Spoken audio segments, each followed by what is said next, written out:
곽수종의 뉴스 정면 승부. 곽수종의 뉴스 정면 승부.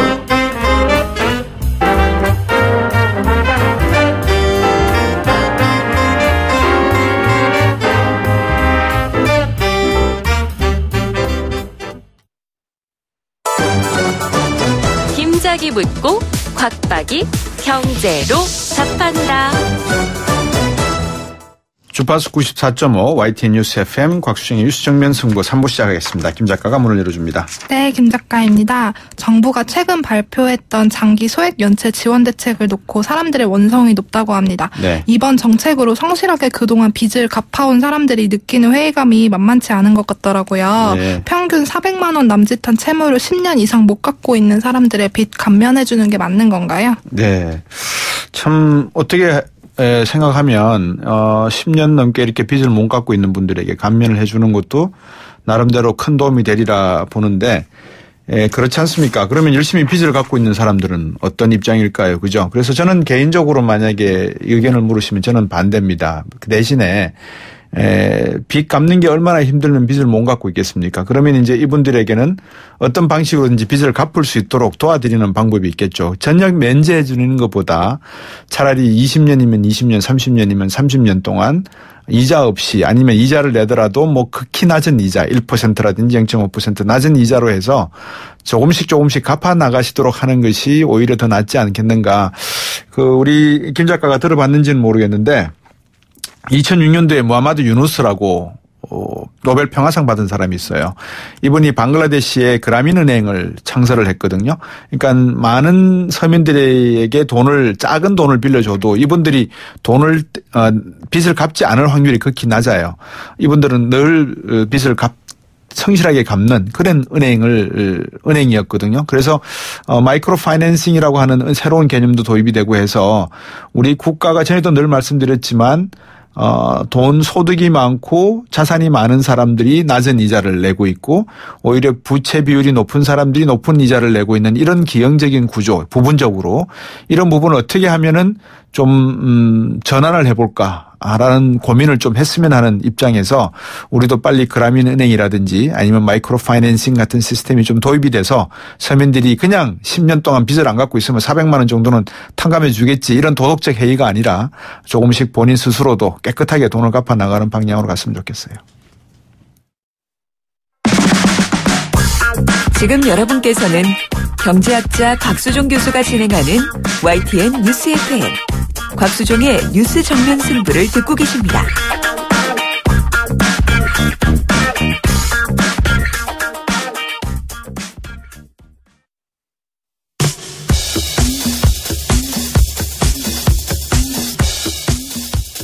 노동일 박상병의 동상이몽.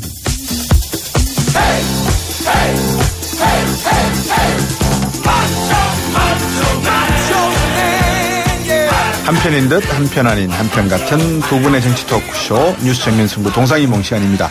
두 분 전문가 모셨습니다. 경희대학교 노동일 교수님 모셨습니다. 안녕하십니까? 네, 안녕하세요. 인하대학교 정책대학원의 박상병 교수님도 오셨습니다. 안녕하십니까? 네, 안녕하십니까? 네.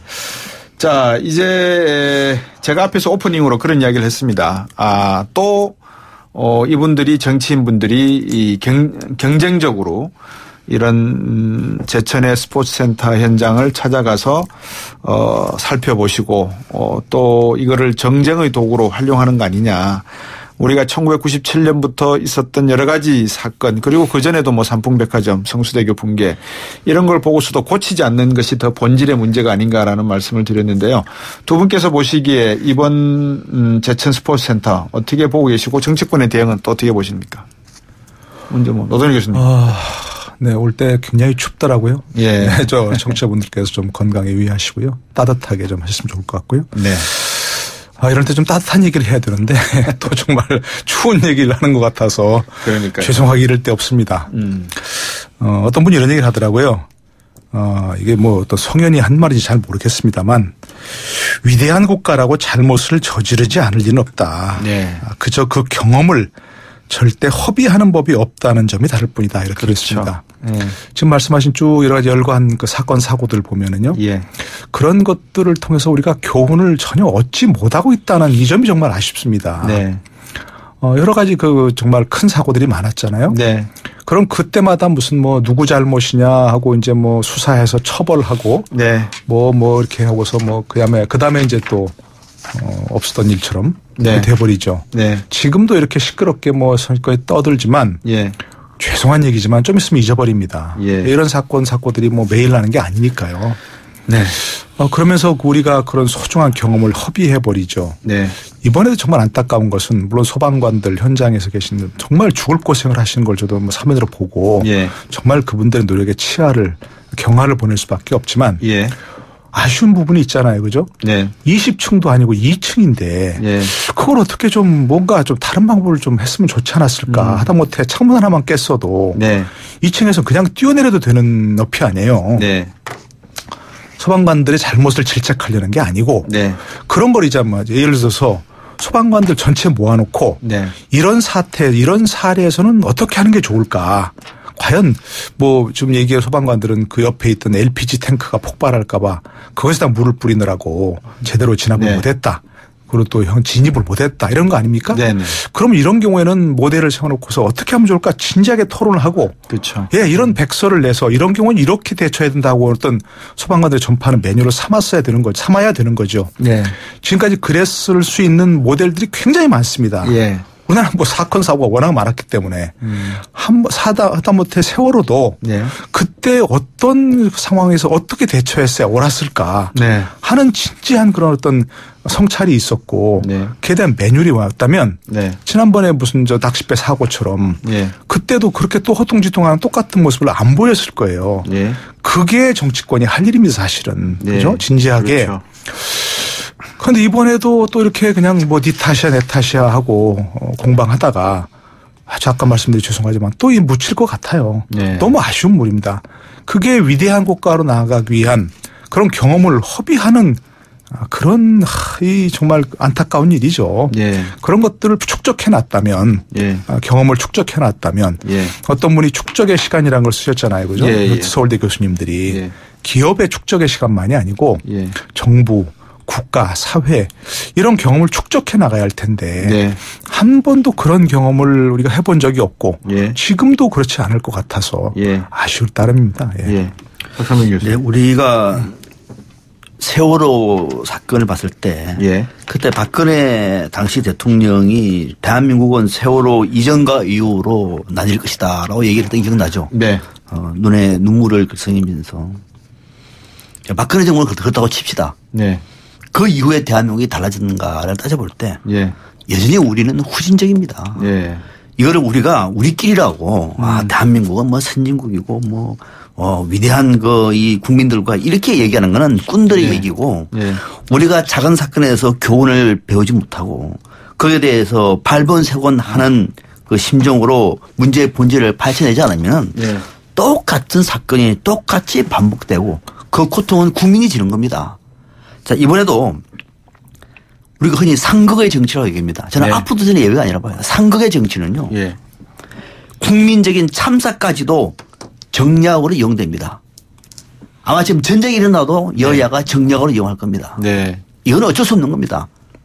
이거는. 네. 그러니까 이거는 정치학자들은 이거를 구조적인 문제라고 먼저 얘기를 해요. 그러니까 예. 이걸 바꾸자고 얘기를 하고 있는 겁니다. 그러면 이것도 문제가 된다고 얘기하면 그러면 다 구조냐? 그럼 정치의 수준은 어떠냐? 정치의 수준도 그 구조에 따라서 매몰되기 때문에 그 수준을 벗어나지 못하고 있는 겁니다.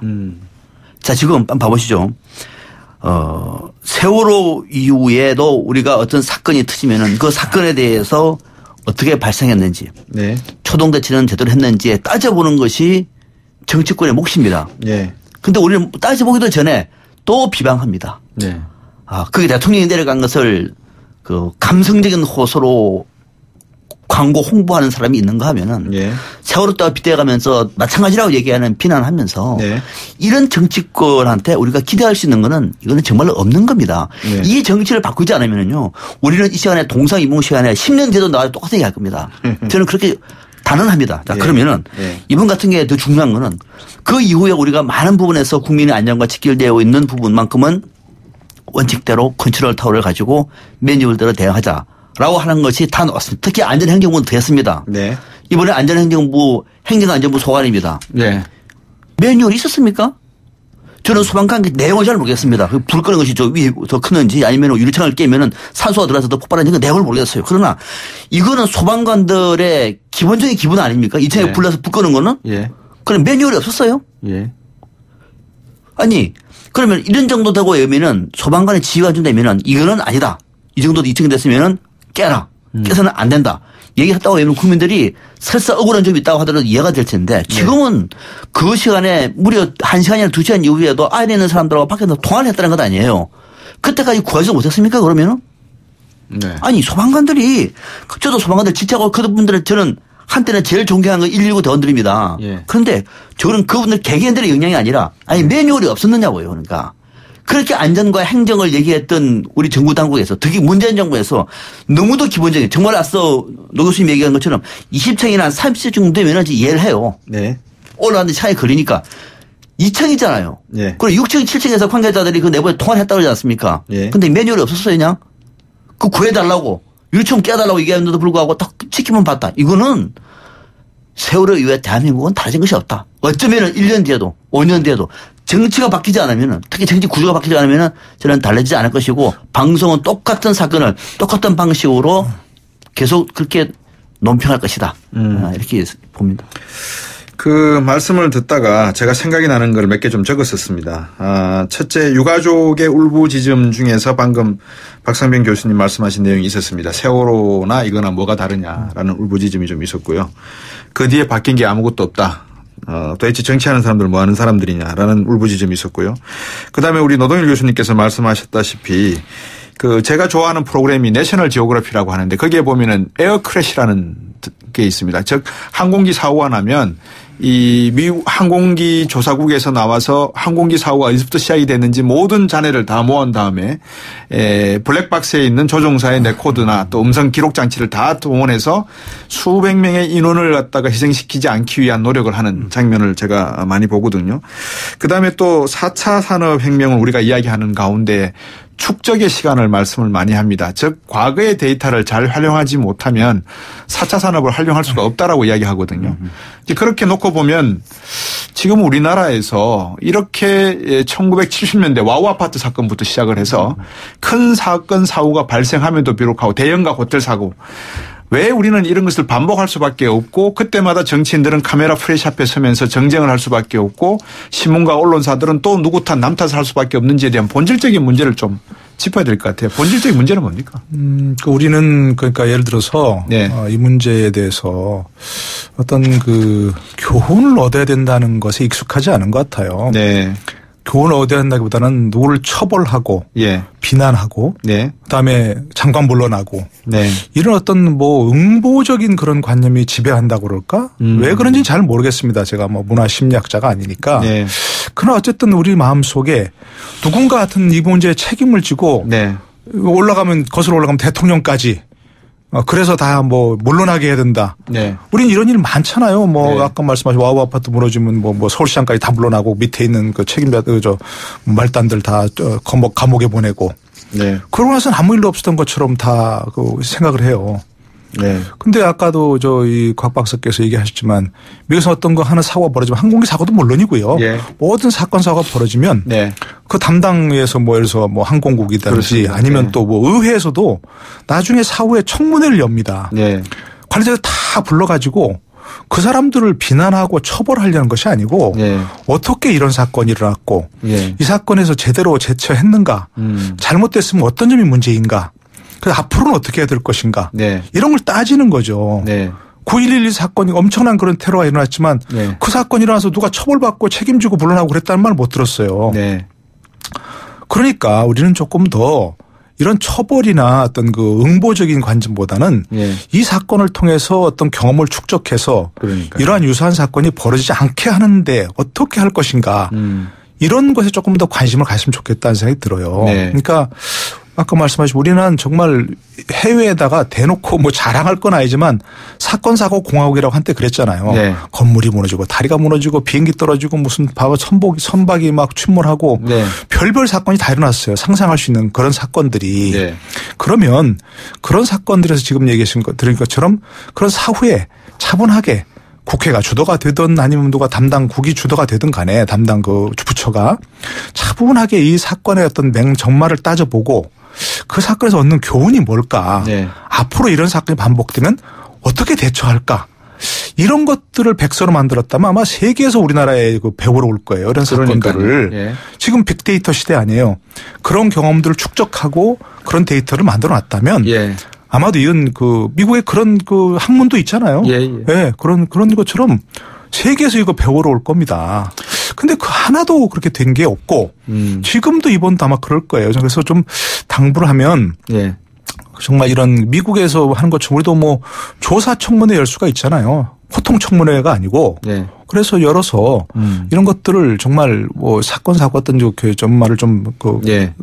따져보고 뭐가 잘못됐느냐. 예. 아까 다시 한번 말씀드리지만 소방관들의 뭐 무슨 홍준표 대표 얘기처럼 처벌하고 막 그러려는 게 아니고 예. 그러면 과연 인력이 모자라서 그랬느냐, 예. 장비가 부족해서 그랬느냐, 예. 아니면 현장 대처가 정말 또 어떤 외국에서는 불법 주차한 것 때문에 소방차가 못 지나간다. 예. 그럼 다 막 밟고 부시고 지나간다는 거 아니에요. 그렇죠. 그 예. 후에도 전혀 책임을 묻지 않고. 예. 근데 우리는 그랬다가는 당장 소방관들에게 책임을 묻는다는 거 아닙니까? 그럼요. 개인에게 민사소송하고. 예. 그러니까 그런 것들이 문제인가? 예. 그래서 못했는가? 이런 것들을 좀 차분히 따져가지고. 예. 뭐 수십 가지 교훈을 얻을 수 있는 거 아니에요. 네. 그런 것들을 좀 축적하는 그런 시간을 지금부터라도 가져야지 뭐 이제부터 안전공을 만들겠습니다. 그거 헛소리에 다. 아니라는 거 뻔히 압니다. 이제. 그렇죠. 네. 그동안에 저는 본질을 물으시잖아요. 예. 저 본질을 정치라고 봅니다. 정치. 저는 정작 들어와서 당연히 그거 정치고 예. 그 정치의 본질은 국민입니다. 예. 이거는 명제입니다. 명제. 예. 예외가 아닙니다. 예. 영화 설리 허드슨강의 기적이라고 하는 영화 혹시 보셨죠? 예, 봤습니다. 뭐 실화를 바탕으로 해서 저도 아주 감동 깊게 봤습니다. 예. 비행기가 추락을 했을 때 네. 기장의 기치. 예. 더 중요한 거는 미국 항공당국의 철저한 조사. 예. 그러면서 끝까지 진실을 밝혀내는. 예. 우리로서는 상상도 할 수 없었던 거죠. 저는 거기서 더 감동이었습니다. 네. 근데 이거는 감동을 받을 일이 아니죠. 사실은 너무도 당연한 거죠. 그렇죠. 미국은 되는데 우리는 왜 안 되냐. 그게 그러니까 중요한 거죠. 정치의 수준인 거예요. 예. 그리고 그 정치의 주체의 문제가 되는 겁니다. 예. 저는 이번 같은 경우도 봐보시죠. 세월호 때 예.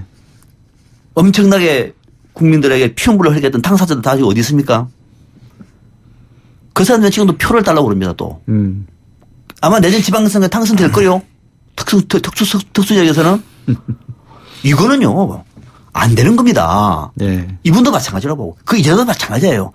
그냥 물 세타해서 선거 나가면 당선됩니다. 예. 지금도 봐보세요. 자유한국당 홍준표 대표 저는 상당한 막말이라고 봅니다. 지금 제1야당 대표잖아요. 예. 그러면 앞으로 어떻게 될까요? 앞으로 더 좋은 날이 기다릴지도 모릅니다. 그러니까 이렇게 해야 선거하는 거예요. 이렇게 해야. 이렇게 해야 선거한다고 하면 정치권은 더 그렇게 하겠죠. 없는 것도 만들어서. 그분들이 또 정치로 승승장구합니다. 내년 지방선거 한번 봐보세요. 그러니까 결국은 정치권이 이렇게 가버리고 그런 정치권을 국민이 만든다고 얘기하면 우리는 앞서 제가 말씀드렸잖아요. 상극의 정치에는 국민은 없는 겁니다. 즉 우리는 그 상극의 정치에 발목이 잡혀 있는 거예요. 네. 만약에 A라고 하는 훌륭한 사람이 정치 속에서 지금의 이 문제를 가지고 정쟁을 해가지고 때리고 비판하고 해서 상대방 쓰러뜨려서 선거한다고 얘기하면은 네. 선거한다고 얘기하면은 그 선거 위기로 가겠죠. 네. 무슨 이 시간을 축적을 하고 반성을 하고 여야가 손을 모아가지고 작품을 만들어내서 이 작품은 또 문재인 정부의 선곡이라고 또 이렇게 홍보하고 그럴 텐데 네. 누가 하겠습니까? 결국은 본질은 네. 정치의 문제다. 그 청취자 여러분들이나 우리들이 한 번은 생각을 해봐야 될 것 같아요. 예를 들면 이게 지금 내 탓, 남 탓이 아니고 전 정부, 현 정부의 탓이 아니고 본질적으로 우리가 근대 정부를 수립한 이후에 산업화 과정을 거치면서 정치민주화 87년도 우리가 이한열 열사의 그 사건 이후에 터져나왔던 정치민주화 이후에 도대체 우리의 가치와 의식 구조가 얼마나 정의롭게 이루어지고 있는지에 대해서 한 번은 우리가 모든 것을 다 공개하고 투명하게 한번 이야기를 해봐야 될 시점이다. 지금 만약에 니 탓 내 탓하고 앉았고 그다음에 네가 옳다 내가 옳다 그러고 대통령의 울음이 어떻다 나오고 이런 말 하는 것은 본질을 흐리기 위한 상당히 그 잘못된 수순인 걸로 제가 보여지고요. 어떤 면에서 보면 우리가 좀 더 본질적인 문제 방금 박상민 교수님 노동 교수님께 지적해 주셨지만 정치의 문제 그리고 국민의 문제 그리고 축적의 문제 이런 개념이 없다는 자체가 문제가 아닌가 여기에 대해서 우리가 한번 구체적으로 이야기해 봐야 되지 않을까 싶은데요. 청취자분들께서 또 문자를 좀 보내주셨습니다. 9689님 같은 경우에는 전문직 공무원들이 안 계신 것 같습니다. 전문직 공무원을 좀 더 많이 뽑아야 되는 거 아니겠습니까? 라고 하셨고요. 2718번님은 이 드라이비트 공법을 적용하지 않은 건물이었다면 결과가 달라졌을까요? 만일 그렇게 예견된다면 인재가 아닐까요? 뭐 이렇게 또 문제를 지적해 주셨고요. 우리 이야기는 안 나오죠. 전부 구조의 문제 그리고 수의 문제, 공무원 수의 문제 이런 건데 우리가 정치인들을 어떻게 감시 감독을 해야 될지에 대한 문제도 상당히 중요한 문제인 것 같아요. 보면 한번 구조 작업이 늦어지는 원인, 불법 주정차 문제 이것만 해도 그렇잖아요. 이게 관련법 개정안이 나와야 되는 겁니까? 아니면 정말 노란 주차장상에 노란선이 그어져 있는 소방 관련된 도로에는 주차를 시키면 안 된다는 게 시민의식으로 있어야 되는 겁니다. 시민의식이 있어야 되는 것이고 그것을 어겼을 경우에는 단호하게 법적인 대응을 해야 되는 것 저는요. 이거는 저는 앞서 말씀드린 것처럼 우리 정치 사회, 우리 시민 사회의 근본적인 문제를 제기하지 않으면은요. 어떻게 보면 대부분이 다 허투루 우리가 일을 할 수가 있어요. 길거리 다니다 보면은요. 우리의 기본 질서가 쉽게 말하면 후진국입니다. 너무도 후진국입니다. 주차요. 횡단보도에 주차를 세워서 횡단보도하는 사람들이 돌아가야 돼요. 경찰이 지나가다 단속 안 합니다. 제가 시카고 괜찮습니까? 예, 말씀하십시오. 네네. 오늘 아침에 어디 SNS에 그 제천 화재 현장 주변에 또 그 똑같은 주차를 해놓은 사진이 또 올라왔더라고요. 그러니까 아무 소용 없다는 거예요. 그러니까 뭐 지금 그 국회에 이제 그런 법안이 나왔다는 거 아니에요? 지금도 소방차 소방구역에 주차하면 무거운 벌금 냅니다. 과태료 냅니다. 근데 그걸 더 이제 금지하자. 금지해도 거기다 주차하는 거 어떻게 하겠습니까? 근데 왜 그러냐? 주차장이 없기 때문에 그런 거예요. 그렇죠. 주차장이 없기 때문에. 그러면 어떻게 해서 근본적인 해결책을 만드냐. 처벌하고 뭐 그 사람들 뭐 견인하고 해봐야. 아니 차 갖고 나오지 말라고 할 수도 없는 거고. 차 갖고 나오면 주차할 데가 없는데 어떡합니까. 지자체별로 그러면 뭐 요즘 학교 많이 있잖아요. 공영 주차장을 만든 학교 주차장 지하를 개발하더라고요. 많이. 그러니까 불법 주차 안 할 수 있도록 문제를 해결해 줘야 되는 거죠. 거기다가. 그 사람들이 거기 주차하고 싶어 하겠습니까? 그러니까 제가 그러니까 그런 근본 재책이 바로 그런 거란 얘기죠. 그런 게 논의가 되었으면 하는 거예요. 제가 드리려고 했던 말씀 다른 게 아니라 제가 시카고에 가서 노란선 소방 주차장에 단 5분을 주차시켜 놓고 나왔더니만요. 견인되고 없더라고요, 제 차가. 그 정도로 미국은 철저하게 움직이는 거죠. 그래야 된다는 겁니다, 우리도. 자, 제가 이 3부 이야기가 좀 길어졌는데요. 4부로 계속 돌아와서 경희대학교 노동현 교수님, 인하대 정책대학원 박성민 교수님 두 분 못 떠나시게 꽁꽁 묶어 놓겠습니다. 두 분과 함께 계속하겠습니다.